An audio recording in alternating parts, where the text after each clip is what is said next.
there! It's Nostradamus here, and I've had a drink. So, welcome to my wannel.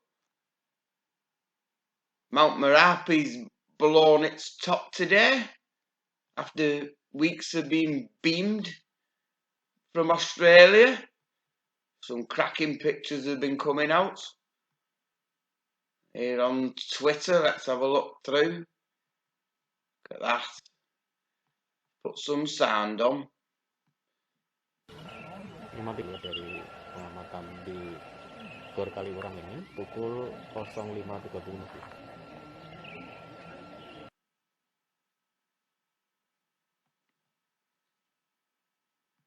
Iya.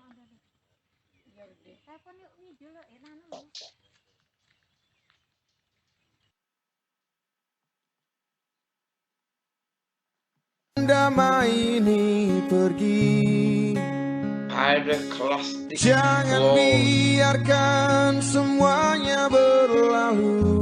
Well, it went up to 40,000 foot. Well, here we go.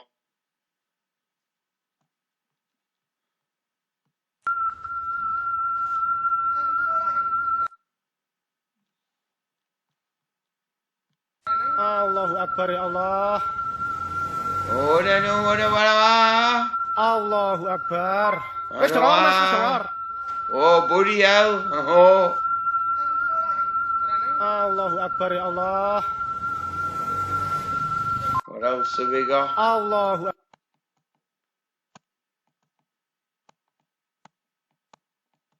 This is a good one.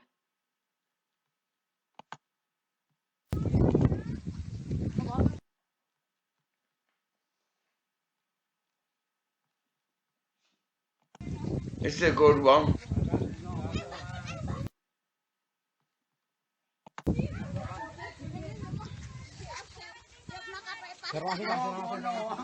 Just stood there looking at it. No. That village is probably under about 10 foot of ash by now. They got out safe. Awesome.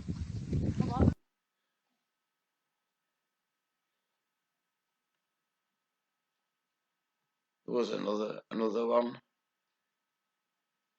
Another good one. Where is it? Where's he gone?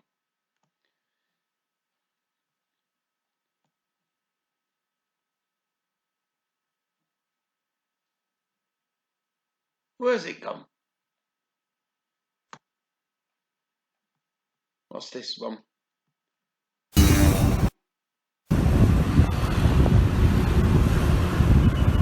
Oh, I'd be driving in the opposite direction. That was me.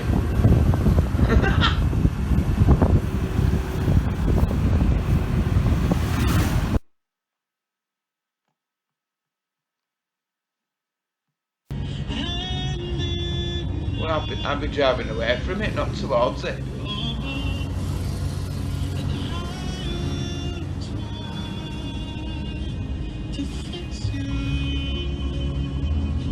Oh, that's enough of that. I see they turned that funny buoy off just before the volcano erupted. Look at that. They've got one active buoy, and I've estimated the area of this map to be about 25 million square kilometres.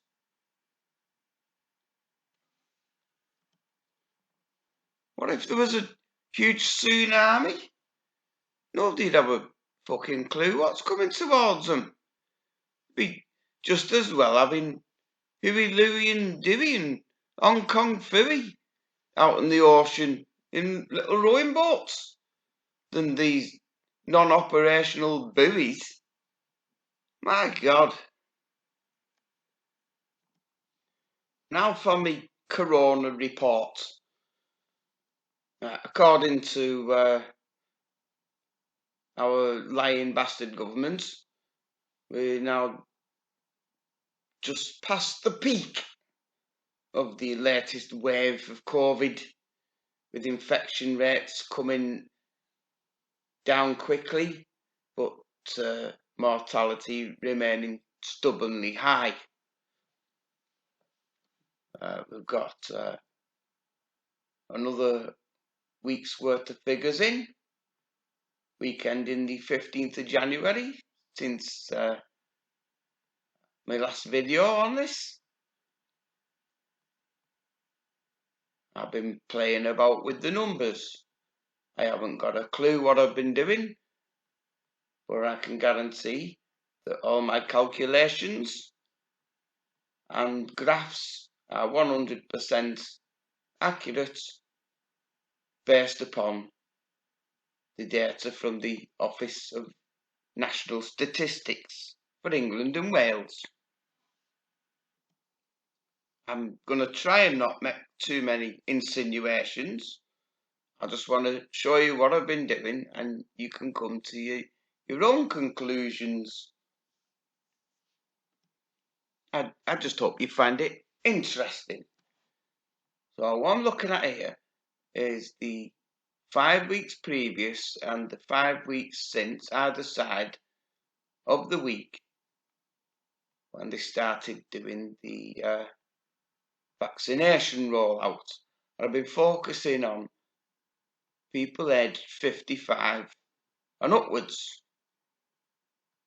So the data from the Office for National Statistics gives it in 5-year intervals. So combine them into 10-year age bands: 55 to 64, 65 to 74, 75 to 84, and 85 and over.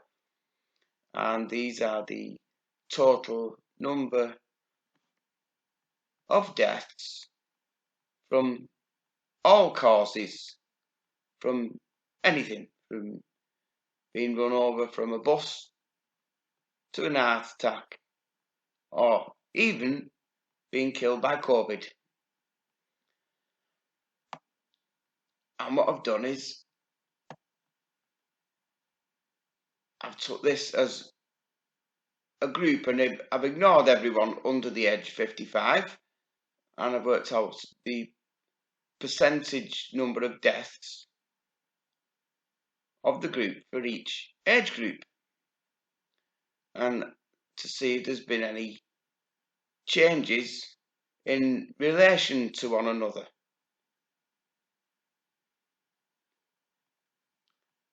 And I've made a nice little graph. So this is showing the divergences in percentage share of death by all causes by age range for the group 55 years and over, using the 11th weekend in the 11th of December, which is the rollout of the vaccine, as a base time. So we can see how all the different age groups fluctuated before the introduction of the vaccine, and then as soon as they introduced the vaccine, the 85s and over were dying unproportionately to the other age bands.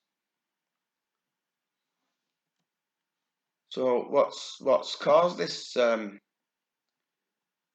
this distortion in the figures? Is it the fact that, you know, we was just going into the new wave of the virus at this time, but the real wave, as I'll show you in a bit, didn't really start till we got into January, and this seems to have kicked off straight away. So is it just because they're the most elderly and the most vulnerable, or is it because of the you know what being introduced, or maybe a combination of the two? What I'll be watching for is as the green line comes down, this is the age group that they're focusing on at the moment with the vaccinations. So if we see a sharp spike in the yellow line and rapidly overtakes the green line, and I think that may be a sure signal that there is something untoward. But it may be nothing.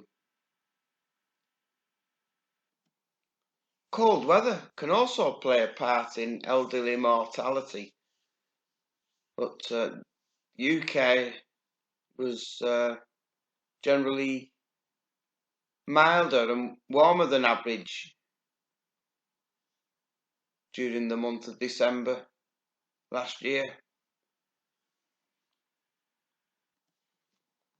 Now here I've taken exactly the same 11 weeks set of data, but what I've done with this is I've separated it into the under 75s and the 75s and over. So we've got a total for each week of how many people died aged of all causes, aged under 75 and 75 and over, and how they compare to each other.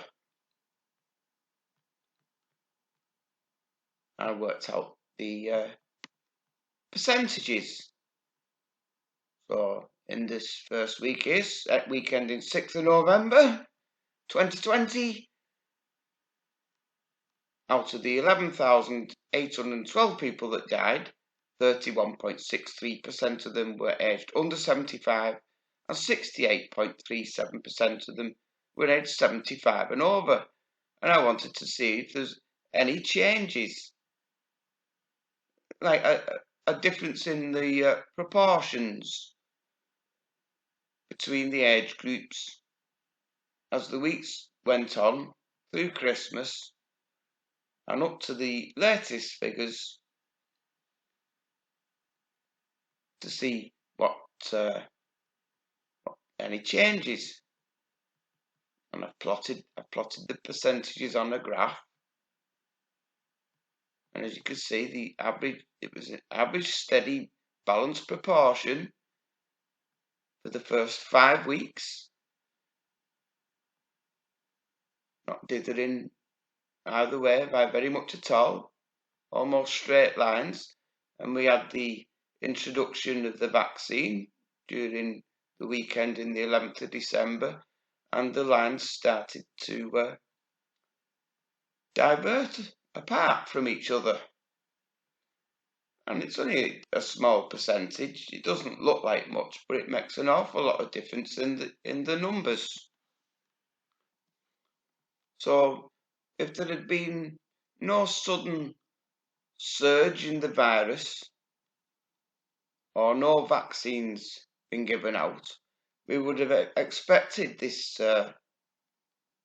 this steady proportion percentages to just carried on as they were. But by the weekend in the 18th of December, if we work out by this percentage, we would have expected 8,505 people aged over 75 to have perished. But the actual number was 9,058. So there's 553 people unaccounted for. And the week after, it was 395. The week after that was 864. And it's only the week after, when we're really into the second wave or third wave or whatever wave it is, the total number of deaths flies up. And the weekend in the 8th of January, we've got 1,395 excess deaths, followed by 731 the week after that. So why are we getting so many excess deaths here before the pandemic really starts to hit home in these last 2 weeks. I worked out this little ratio just for a bit of fun. I don't know what it means. What I did is I divided the excess deaths into the expected deaths to come up with a percentage.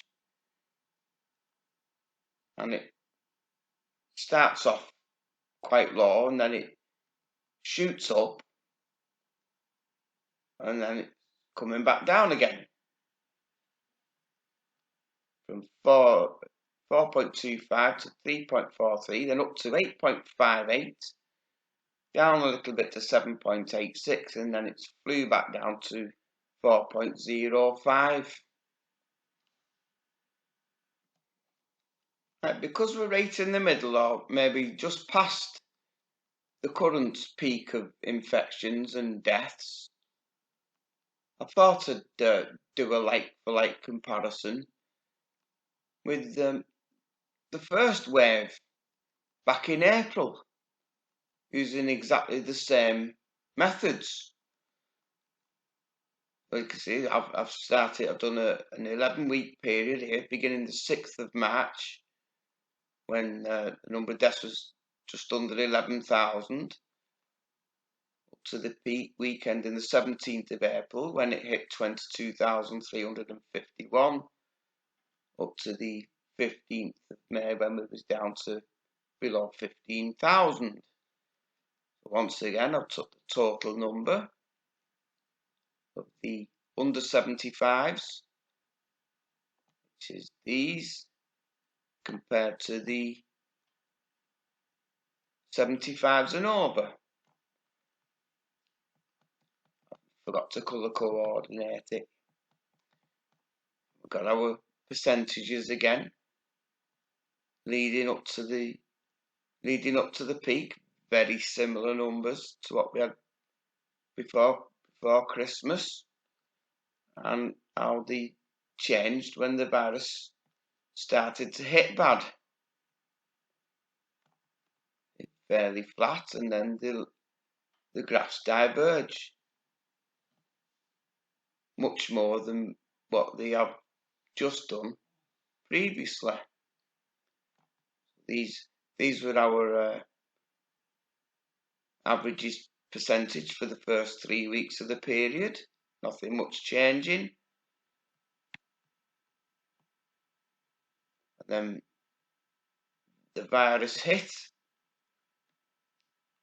and we got the total number of deaths, and then how many would have been going from the previous percentages, how many of those over 75s would have been expected to die, how many actually died, and how many excess deaths there were.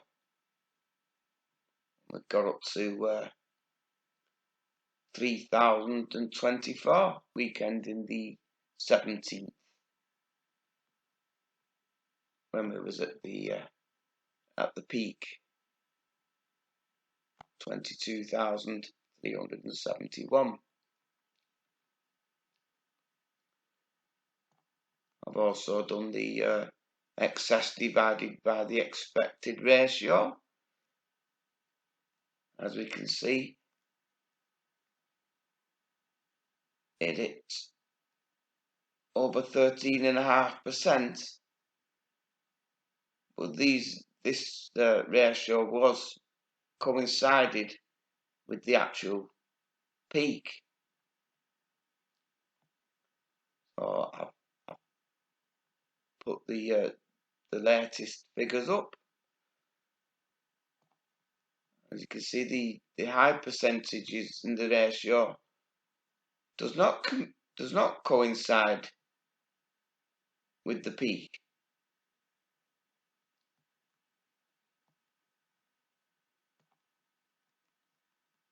But when you look at these 3 percentages I've highlighted, where the ratio is high, this is the period just a couple of weeks after All the old people that were in hospital were sent into the care homes, sent back, and spread the virus. And this time around, where the percentage ratio is high, it's the week or two following Christmas when they eased the lockdown and people were allowed to go and see their elderly relatives. So I think that's the connection. I'm just going to move this over a little bit.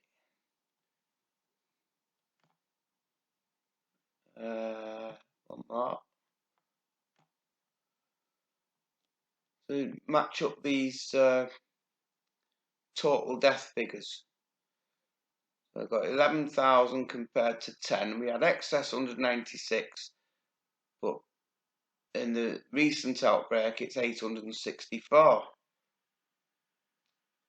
And it was 16,000, it was 673, 17,000, 1,395. And this week 18,516, and we've got just over 18,000. There it was 1,257, but now it's 731. So I can't find a matching pattern between them, which suggests to me that there's something unnatural involved somewhere, maybe, allegedly. Oh, and just before I move on, you may have noticed these numbers that are highlighted in purple. This is the spreadsheets copied from the Office for National Statistics, England and Wales. And their balance sheet doesn't balance. The total figures add up to 168,134, and when I've added each column up, these 4 weeks, the numbers are out. And overall, we've got a difference of 3. Somebody's head's got a roll. Did she give me a job though? I wouldn't do a cock up like that. This is supposed to be an official document, and they can't even balance a pissing easy spreadsheet. Oh my God, what an idiot. You might want to put a jumper on before you watch this next video. This is out of Kazakhstan last week, reportedly showing some animals that have been flash frozen in minus 51 degrees centigrade. Here we go. Mine bugün 2021 birinci ayдың 6-сы күні бүгін. Mine жан сүгіріпте қой қат-қат суықтан. Мінекей көріңіз міне. Тұрған орында қат қалған ғой. О, мұнан қараңдар, Алматы. Табақ совхоз. Түндегі аязды қараңдар. О, 2 қат қалды. Оған жерден. Не деген ай. Оған үстіне тышқан ба бірден кемен келген шығады. Құлақыш жан керек. Не деген аяз. Екеу, видимо, төбелесуге ықпалды мекенен өзі. Сонда бірдеңе ғой. Мынандай аяз көрген жоқпын, осы уақытқа дейін мынандай аяз көрген жоқпын. Қашып бара жатқан ақбөкен қатып қапты.